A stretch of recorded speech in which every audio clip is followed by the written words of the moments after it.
Hi, this video is grammar number 3b. The title is past tense in Mandarin. We will learn the past tense. This is number 1. Past tense means the finish of an action or the starting point of an action. That means the action is still continuing.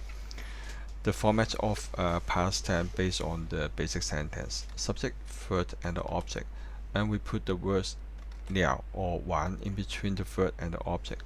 了 and 完 implies something has finished, but it doesn't have that meaning. We have two examples. Number 1, 我们污染了地球. We pollute the earth. Subject, verb, and the object, and put the 了 or 完 in between the verb and the object. Number 2, 妹妹温习了 or 完历史. Little sister studied history. Subject, verb, and the object, and put the 了 or 完 in between the verb and the object. As a conclusion, the word 了 or 完 is put in between the verb and the object, and it indicates the end of an action or the starting point of an action. In example number 1, 了 or 完 emphasize the verb it follows, that is the pollute, and we all know that the pollution is continuing. So in this case, 了 or 完 indicates the end of the starting point of an action. In number 2, we use 了 or 完 emphasize the verb study, and it also indicates the end of an action. Here is more examples about the 了. Number 1, 我已经看了这套电影. I had already watched this movie, and in this sentence, the action has finished and will not happen again, at least in the short period. Number 2, 他死了. He is dead. In this case, something happened and cannot be returned. Number 3, 我们污染了地球. We pollute the earth. That means something has happened and still continuing.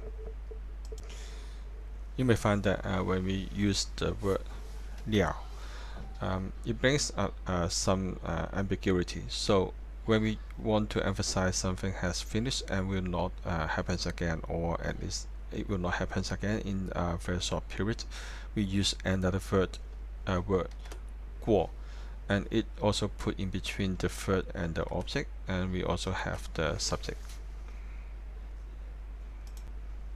This is example number 1.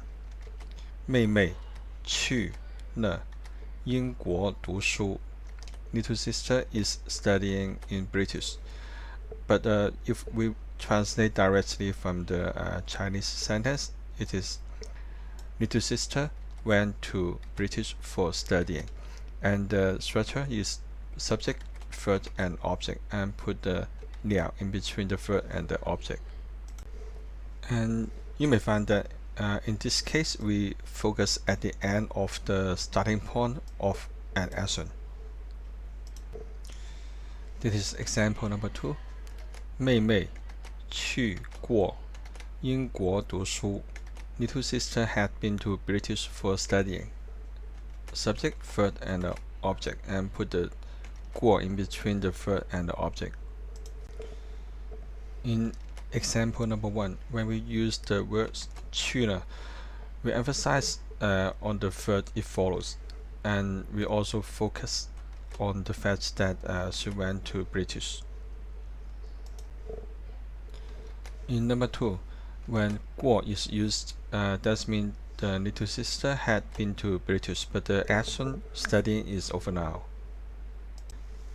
We have 2 more examples. 小明来了我家. 小明 has come to my house, and he's still here. Another one. 小明来过我家. 小明had just been to my house, but he left. This is past tense number 3. In this session, we will learn how to tell people when did the action happen or how long did the action last. It is the example number 1. 我们污染了地球很久. We have been polluting the earth for a very long time. In this sentence, we put a phrase as the time indicator after the object or at the end of the sentence to tell people how long did the action last. Example number 2. 妹妹昨天温习了历史. Little sister studied history yesterday. In this sentence, we put the time indicator in between the subject and the verb to tell people when did the action happen. So we have learned that if we want to indicate the time of an action, we can put the time indicator in between the subject and the verb, or at the end of the sentence or after the object. In example number 1, we use the very long time as the time indicator to tell people how long did the action last. And the reason we put this phrase at the end of the sentence is because the word 搞 or 久 is an adjective and it cannot combine with the verb pollute. And this is why we put very long time at the end of the sentence as a complement. And in example number 2, we used yesterday as a time indicator to tell people when did the action happen, and it placed in between the subject and the verb. I planned to have 3 videos to introduce the simple tenses, but the past tense is too long, so I should cut them into 2 videos. So we have 4 videos now.